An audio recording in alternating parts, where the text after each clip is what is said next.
যে বিচারাধীনদের তালিকা থেকে কাউকে ভোটার লিস্টে ঢোকানো হলো আর কাউকে বাদ দেওয়া হলো, এর কিছু কিছু জায়গায় এমন এমন নজির তৈরি হয়ে যাচ্ছে।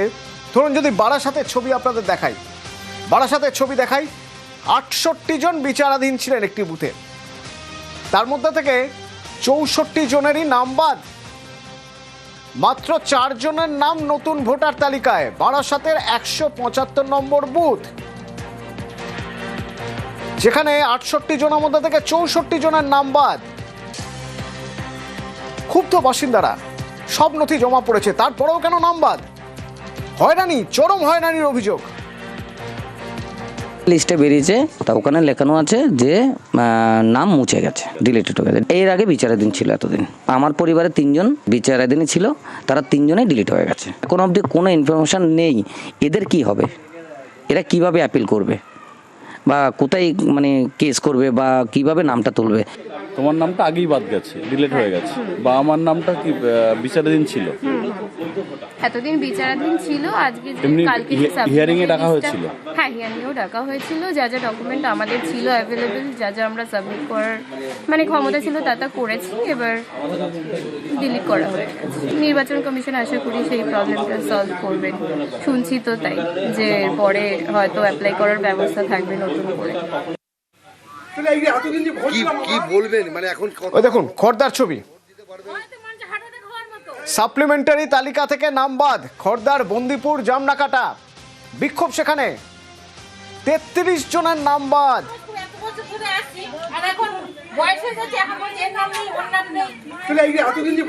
কি বলবেন মানে এখন কত আজ সকাল থেকে বিক্ষোভ খড়দার, বন্দিপুরের জামনাকাটায়।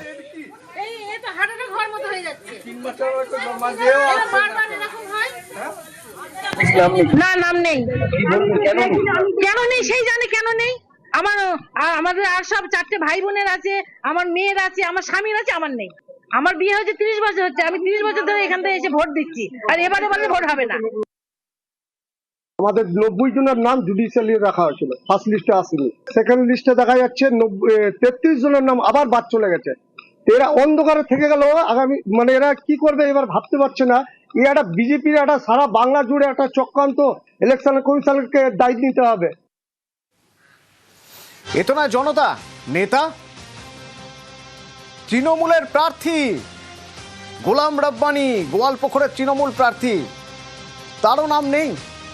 বিচারাধীন ছিলেন, অ্যাডজুডিকেশনে নাম ছিল, এবার সাপ্লিমেন্টারি লিস্টে তার নাম নেই। তার মানে যিনি প্রার্থী তারই ভোটাধিকার থাকলো না, যেতে হবে ট্রাইব্যুনালে। কি বলছেন গোলাম রব্বানী?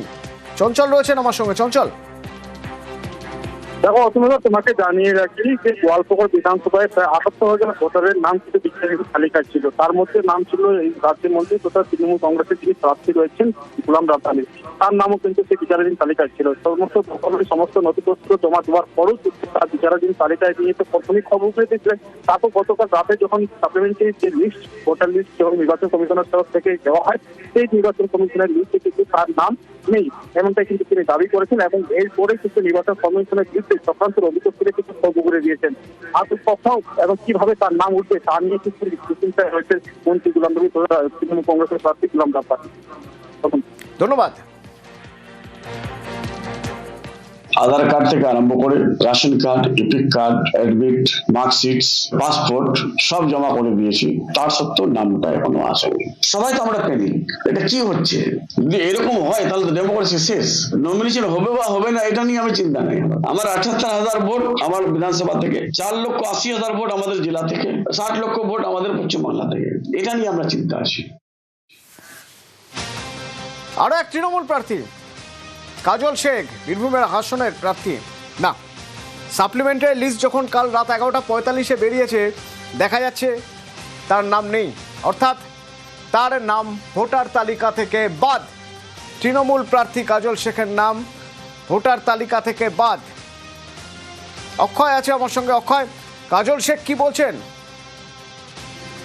দেখো অতনন্দা, তোমাকে জানিয়ে রাখি বীরভূম জেলা পরিষদের সভাধিপতি কাজল শেখের নাম এসআইআরের যে বিচারাধীন তালিকা সেখানে ছিল এবং তারপরে তাকে দল প্রার্থী করেছে বীরভূমের হাসন বিধানসভা কেন্দ্র থেকে। তিনি এমনকি জিয়ার লেখন করে দিয়ে শুরু করে প্রচারও শুরু করেছেন। তবে তার সাপ্লিমেন্টারি যে ভোটার তালিকা, সেই তালিকায় হাসন কেন্দ্রের তৃণমূলের প্রার্থী কাজল শেখের নাম কিন্তু এই মুহূর্তে নেই। তবে কাজল শেখ তিনি যেটা দাবি করেছেন যে আদালতের প্রতি তাদের আস্থা আছে এবং দু একদিনের মধ্যে হয়তো বা তার নাম থাকতে পারে।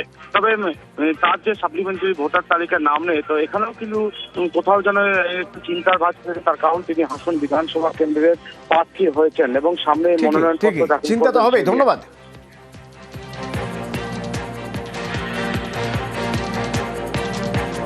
কিছু নাম বেরিয়েছে, বাকি আরো কিছু নাম বাকি আছে। আমিও আছি, আমার পঞ্চায়েত সমিতির সভাপতি এখানে ছিল, জেলার মহিলা নেত্রী, উনিও বলছে ওনার নামটা আসেনি, অল্প দিনের মধ্যে এসে যাবে। আদালতের প্রতি আমাদের পূর্ণ আস্থা, বিশ্বাস, ভরসা আছে, অল্প দিনের মধ্যে নাম এসে যাবে। তবে এমন অনেক প্রার্থীও আছেন যাদের নাম ছিল ওই বিচারাধীনের তালিকায়, সাপ্লিমেন্টারি লিস্টে তাদের নাম উঠেছে। যেমন ধরুন জঙ্গিপুরের তৃণমূল প্রার্থী জাকির হোসেন। জাকির হোসেন কি বলছেন? প্রণব রয়েছে আমার সঙ্গে। প্রণব, দেখো জঙ্গিপুরের যিনি বিধায়ক বা জাকির হোসেন, তার এবং তার পরিবারের প্রত্যেকেরই নাম কিন্তু তালিকাতে বিচারাধীন তালিকায় ছিল এবং সেই নিয়ে কিন্তু যথেষ্টভাবে উৎকণ্ঠায় ছিলেন। এবং শুধু জাকির হোসেন নাই, সাগরদিঘির যিনি প্রার্থী বাইরন হোসেন, তারও কিন্তু একই। এবং দুজনেরই তালিকা যে তালিকা বের হয়েছে তাতে দেখা যাচ্ছে জাকির হোসেন এবং তার পরিবারের নাম যেরকম উঠেছে, বাইরনের নামও কিন্তু উঠেছে এবং দুজনেই কিন্তু স্বস্তি, যথেষ্টভাবে স্বস্তি। এবং প্রচার যেহেতু শুরু হয়ে গিয়েছিল, নাম কবে উঠবে এই নিয়ে কিন্তু যথেষ্টভাবে উৎকণ্ঠাই ছিল, কিন্তু দুই প্রার্থীর নাম ওঠাতে যথেষ্টভাবে স্বস্তি তৃণমূল শিবিরে। ধন্যবাদ। আমি বৈধ ছিলাম, সমস্ত মানুষই বৈধ আছে। নির্বাচন কমিশন এবং বিজেপি মিলে আমাদের মুর্শিদাবাদ বাংলার মানুষকে হ্যারাস করার জন্য করেছিল। আপনারা দেখতে পেলেন বৈধ ছিলাম বলে ভোটের নামে উঠেছে আমার, এবং অনেক মানুষেরই উঠেছে, এবং যেগুলো বাদ দিয়েছে সেগুলোও ওঠার মতো আছে। আমরা চাই আগামী দিনে মাননীয় মুখ্যমন্ত্রীর নেতৃত্বে প্রতিটা মানুষকে আমরা সহায়তা দেব। বিজেপি প্রার্থী কলিতা মাঝি, আউসগ্রামের বিজেপি প্রার্থী, তার নামও ছিল বিচারাধীন তালিকায়। দেখা গেল সাপ্লিমেন্টারি তালিকায় তার নাম উঠেছে, অর্থাৎ ভোট দিতে আর কোনো বাধা নেই। কলিতা মাঝি বৈধ ভোটার হিসেবে বিবেচিত হলেন।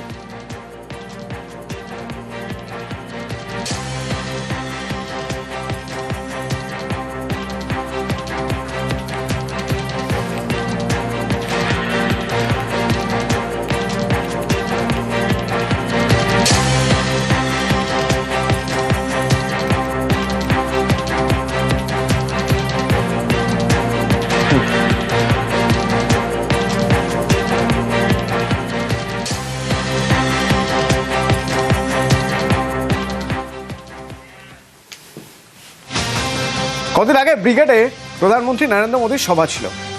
তো এই সভায় আলিপুরদুয়ার থেকে 300 টাকা দিয়ে এক দিনমজুরকে আনা হয়েছিল, কিন্তু সভা শেষে বিজেপি কর্মীরা তাকে আর ফিরিয়ে নিয়ে যাননি। তিনি নিজের রাস্তা চিনতে পারেননি, ভুল ট্রেনে উঠে পড়েছেন, চলে গেছেন বিহারে। এবার বিহারে গিয়ে বাংলায় কথা বলার জন্য বেধড়ক মার খেয়েছেন। শেষমেশ অবশ্য পুলিশের সাহায্যে ঘরে ফিরেছেন। পোল্যান্ডে ওগুলো চলো কলকাতা যাই, ঘুরে আসি, মিটিং সরকার আসবে, চলো যাই, মিটিং আছে, চলো যাই। আমি যাবো না, ও ছাড়বে না, তোকে 300 টাকা দিব, খাওয়া দাওয়া দিব, চলো যাই, ঘুরে দেখে আসবো। 14ই মার্চ ব্রিগেডে সভা করেন নরেন্দ্র মোদী। আলিপুরদুয়ার থেকে সেই সভায় গিয়ে বিপদে। আতঙ্ক কাটছে না আলিপুরদুয়ারের কুমারগ্রামের বাসিন্দা সোমনাথ বর্মনের। কুমারগ্রামের ভলকা 12বিশা 2 নম্বর গ্রাম পঞ্চায়েত এলাকার বাসিন্দা সোমনাথ বর্মন দিনমজুরি করে পেট চালান। তার অভিযোগ, ব্রিগেডে মোদীর সভায় যাওয়ার জন্য এলাকারই এক বিজেপি কর্মী তাকে জোর করেন, 300 টাকা দেন, খাবার দাবার দেওয়ারও প্রতিশ্রুতি দেন। দিনমজুর এতে রাজি হন। আলিপুরদুয়ার থেকে আসেন ব্রিগেড সমাবেশে। অভিযোগ, সভা শেষে তাকে নিয়ে আর ফেরেননি ওই বিজেপি কর্মী।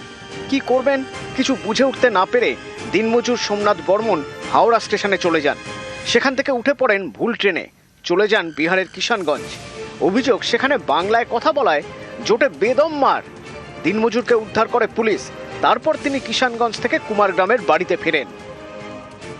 প্ল্যান দিয়ে ওগুলো চলো কলকাতা যাই ঘুরে আসি, মিটিং সরকার আসবে, চলো যাই, মিটিং আছে, চলো যাই। আমি যাবো না, ও ছাড়বে না, বলে তোকে 300 টাকা দেবো, খাওয়া দাওয়া দেবো, চলো যাই ঘুরে দেখে আসবো।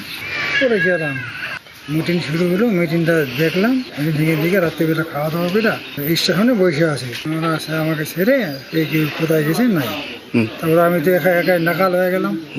ওরা আমি বিহারে ট্রেনে উঠছি, আসে বিহারে পাইছি, বিহারে আসিয়া ওরে ওই জায়গার পাবলিক লোকে সেবাদারা বইলে আমাকে পুরা দমে পিটাইছে। তো আমি বলছি আমি মিটিংয়ে আসছি, তাছাড়া পুরো আগে এক পিটান, তারপরে পুলিশে দেখছিল, পুলিশে দেখে আমাকে পরে পুলিশ নিয়ে থানাতে রাখছে। মারধরের জেরে অসুস্থ সোমনাথ রবিবার তার বাড়ি যান স্থানীয় তৃণমূল নেতারা। দিনমজুরকে ভর্তি করা হয় হাসপাতালে।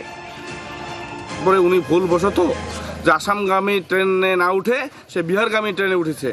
উঠার পরে যখনই বিহারে নামছে, যে যখনই শুনছে যে বাংলা ভাষাভাষী যে কথা বলে তাকে বাঙালি বলে আর অকথ্য ভাষা মানে এমন মারাচ্ছে। যাই হোক, আমরা আজকে হসপিটালে সুব্যবস্থা করলাম। দুঃখজনক ঘটনা এটা, যে এইভাবে আঘাত পেয়েছে উনি, হ্যাঁ, মারধর করা হয়েছে তাকে।